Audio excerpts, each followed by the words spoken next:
কাল মঙ্গলবার, কালকে ছিল মনসা পুজো।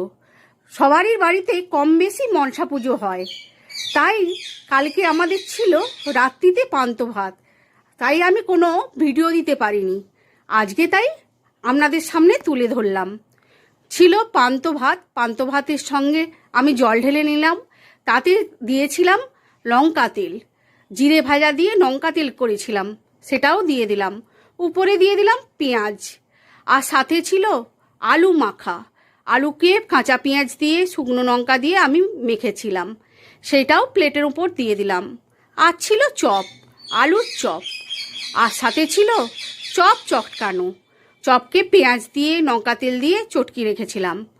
আর এইটার মেন জিনিস হচ্ছে সন্না শাক ভাজা।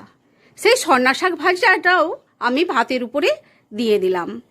আর সাথে ছিল মাছ ভাজা, আমি মাছ ভাজাগুলোকেও ভাতের উপর দিয়ে দিলাম। আর রেখেছিলাম ঝুড়ো ঝুড়ো করে পোস্ত ভাজা, সেটাকেও দিয়ে দিলাম। তোমাদের কার কেমন লাগলো জানিও, পাশে থেকে।